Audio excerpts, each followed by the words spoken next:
यहाँ कति मान्छे जति आउला? भोलि हामीले धेरै बोलाएकै छैन, बोलाउने भने त 40-50 लाखै आउँथे। यहाँ ठाउँको अभावको कारणले र हाम्रो जिल्ला चाहिँ नि नेपालकै सबभन्दा सानो जिल्ला, काठमाडौँको जताततै ठाउँ खोज्दाखेरि पनि यो 108 रोपनी जमिन मात्रै फेला परेको हुनाले यसको क्षमता 2 लाख हो। गट्ठाघरदेखि जग्गासम्मको हाम्रो हाइवेको लगभग 7 देखि 8 किलोमिटर हो। सकेसम्म हाइवे जाम नगर्ने भन्ने हाम्रो नीति छ।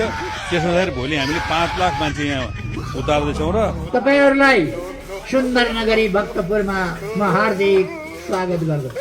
यस ऐतिहासिक नगरीमा तपाईहरुको यो भव्य उपस्थिति देखेर म गौरवान्वित भएको छु।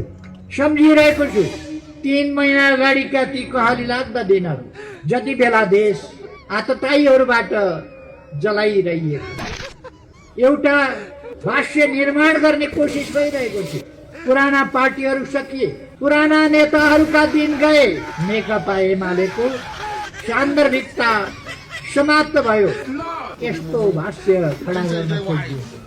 जब आज यो जनसागर यहाँ यसरी ओर्लिएको छ, म ढुक्कले भन्न सक्छु लोकतन्त्र अझै छ, नेकपा एमाले अजम्बरी।